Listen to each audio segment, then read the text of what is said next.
What's going on, guys? Day 2 of orientation with F2F, and there goes the idiot neighbor. You always got the one guy, no matter where you live. Peace and quiet in the neighborhood. There's only like maybe, 8 neighbors total around here. You always got the bonehead at the end of the day. You got to come through with that loud ass truck. I don't know who he's trying to impress, but it hasn't been me. Uh, Real quick, MH, thanks for the comment. Wished I'd have read it before we did the Zoom meeting today because I would have introduced myself formally. But yeah, congrats to you too. I don't know how you feeling right now, but I'm feeling really good about the decision to come here to F2F. Uh, Day 2 orientation, pretty uneventful, completely uneventful. Only spent the only thing we did today on day 2 is they had a Zoom presentation live, on the computer. I think there were 16 of us or 15 or 16 that started this week in on this call, which basically just went over the information. First thing was we installed the TransFlow mobile on our phones and got that all set up because that's also what the ELD that they're sending us will run through. So everything is contained within the TransFlow mobile setup. Pretty simple. As far as like, if you're on workflow in Schneider, you got all the steps plus the ridiculous trip planning part, um, which wasn't a big deal other than just a waste of time, in my opinion. Or what you'd call macros. The only thing you do in the ELD system or the TransFlow system is arrive shipper, depart shipper, arrive consignee, depart consignee. None of the that goes through. When you scan your paperwork, the one thing that was mentioned, if it says one of three, like say it's 3 pages, make sure they give you a copy of all 3 pages. Um, you got to have all. You want to have, like you said in the in the Zoom deal. You can never have too much paperwork because what you don't need can be tossed. But if you don't have it, that's a problem. So yeah, so we went over that, got that all set up, easy peasy. Then we went into operational information, which that was cut and dry, very simplified information on that. Nothing too strenuous. I did take notes on things just for my reference later if I need to come back because I can't remember how something was supposed to go. Uh, and then we went into the load board, which is F2F has a relationship with truckstop.com load board.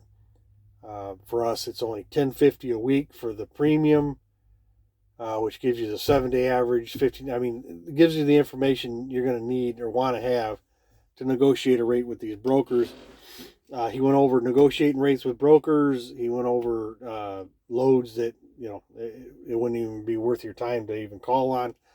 And different areas, different markets you'd want to be in, which even running Schneider, it's pretty much the same uh, thing. Schneider, for me, to really make money at Schneider, um, from the year total I spent there, uh, you gotta be definitely East Coast, and I'm sure there's somebody that will dispute that. But I know I never seen any you know, decent enough rates in the Midwest going all the way to I-35 that made the weeks easy. Um, Again, I'm sure somebody's got a different viewpoint on that. That's fine. From what I get, from my viewpoint of when I was at Schneider, the areas I like to run didn't pay very, exceptionally well in most cases. Although those rates have come up lately, from what I'd seen on the load board over there, the last, probably month, they've slowly gotten better. Some, not all. There's still some ain't paying. Um, So yeah, but it's $10.50 a week for the truck stop 123. So I think pretty much everybody signed up for that one except maybe one person. Uh, I did look up DAT load boards last night for pricing because I am an OIDA member. You can get that 1 month free and 10% off uh, the bill on that one, which is still going to be considerably higher than the truck stop one. So I'm going to go with the truckstop.com one for now. And then I may add like a broker load board like CH Robinson or Coyote or someone like that. JB360, the JB Hunt load board. We'll see. If I want to expand my options, that may happen in the future. So yeah, I mean, once we went through the load board thing, he was pretty much done with his presentation. But he did hang out for anyone that wanted to hang for a minute and ask questions, which I did because I don't like to not know things. The maintenance form that I talked about yesterday, that's not really a thing, which is what I figured. The wording on that was not what it actually is. What's going to happen is once a month, beginning of the month, you'll receive an email and it'll have a Panda Doc in it, which is the same as DocuSign. And it's that, basically the maintenance thing. If you had maintenance, you write it in there and you just submit it back to them. If you didn't have any, just NA the thing and, zip it back to them. Easy, nothing big, simple process. So yeah, we had that. And then I asked about the Amazon thing just because I was curious. So yeah, you can run Amazon loads. Basically, that's going to be a power only kind of thing because Amazon trailers. But you are, the way it's set up is basically you're going to bid on like 3-week blocks, and he said it averages about $1.75 all miles. So by the time you take your 80%, you're looking at $1.40 all miles. We still, it could not. If things slow down, that might be an option. As long as Amazon remains, somewhat consistent. If you can book those loads, it's going to keep you moving and get you some money. So it's not a horrible thing at all. So yeah, trailer wise, there is a fee on a trailer per week, somewhere in the 160 range. So I mean, yeah, that is a thing, and there are some costs associated with having a trailer. So you want to keep up on things. So if you go to pick up an empty when they give you one, you want to check that thing over real good because if it needs something, if I haven't even hooked to it yet, I would figure that's not my responsibility. I'm just saying. I am just saying. So we'll get that. So the way it's going to work now is they're going to send a packet. It's going to have your permits, stickers, the ELD. It's going to have a cab card, temporary cab card. We're going to have to wait a few days on the plates. Yada bada bada, everything to make you legal to run. And then once you do that, when you're ready to go, you just call them. Hey, I need an empty, and they'll direct you to an empty, and then you can get to hauling. So yeah. Oh goodness gracious. Whew. So yeah, I mean it's just pretty cut and dry. If you need help and assistance, it is there. They are available for that. They do have what they call a driver advocate. So if you do need, that assistance, it is available. So I'm trying to think. I know there's something else I was thinking of that just slipped my mind. That might be useful information to somebody.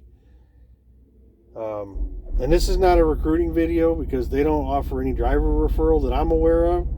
I'm just telling you, what I found out. And my APU just kicked on again.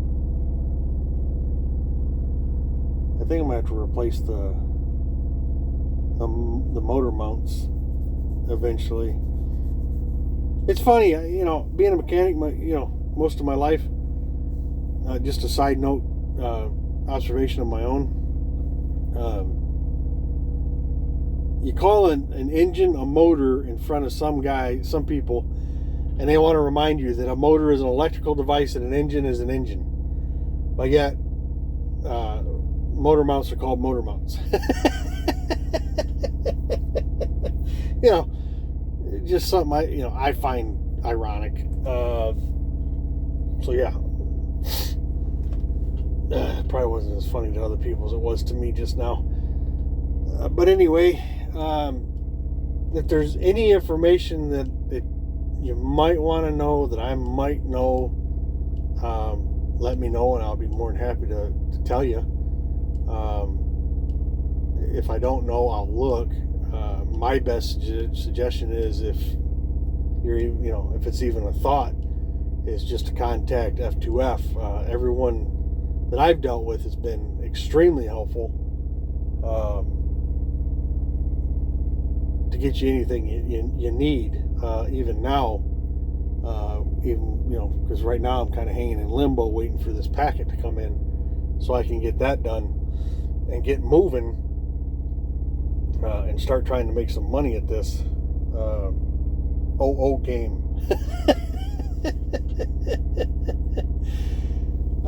Yeah. So I gotta say, this has been a nice process. Week and a half, easy done. No long drug out. Doing things over and over and over again a million damn times because somebody can't keep their shit straight. It's been a good process. It has been a good, stress-free process. And now I don't have Big Brother standing over my shoulder anymore. Obviously there's, you can't be out here acting like a fool. That's not the point. The point is, for lack of a better term, I don't have a babysitter anymore. Schneider, as good as they are, and as extensive as their network is, which is nice too, especially when you're looking for a place to park in a busy place where there's not a lot of parking. It's been a good company. I appreciate the opportunity I had with Schneider. I see the learning that I was able to do there to get me to go to the next step. So yeah, I got no qualms or issues with Schneider. I would recommend Schneider to anybody, especially if you're just starting out, for sure. The only other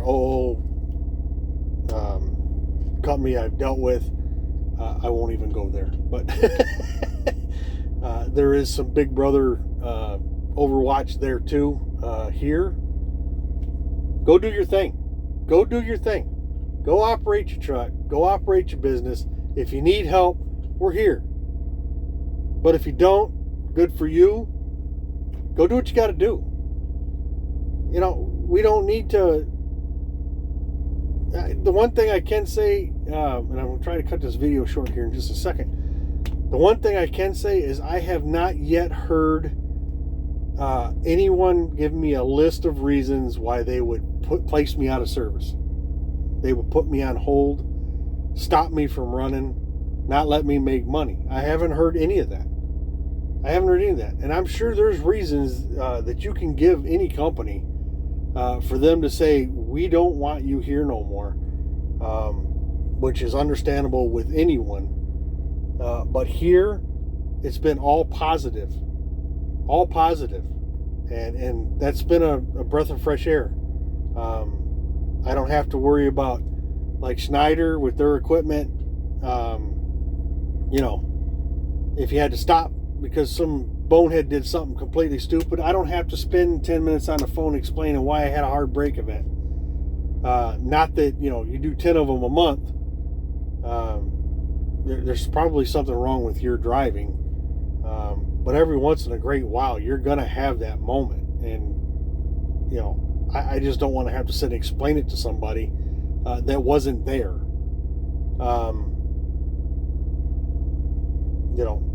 It's just your truck, operate your business, go make money.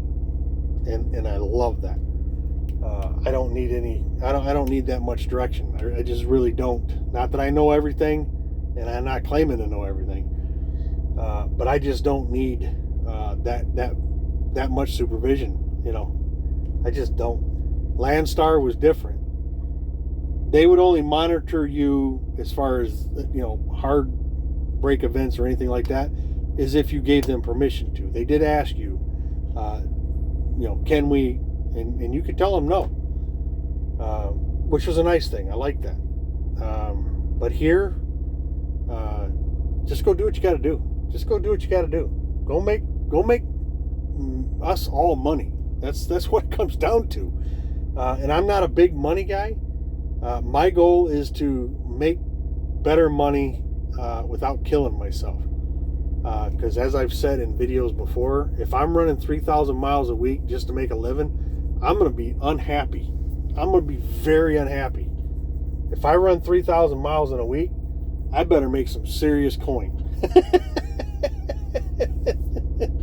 I'm just saying. Just saying. But yeah, I'm going to cut it here. It's already longer than I wanted it to be. But, when you're given information, it gets like that. So, again, if you need anything, let me know. If not, just contact F2F. They're, great people over there. Everyone I've met has been awesome. And everyone that might watch this video that's there or now there or just getting there, let's go do this. So, as always, I appreciate you guys taking time. Be safe. We'll talk to you.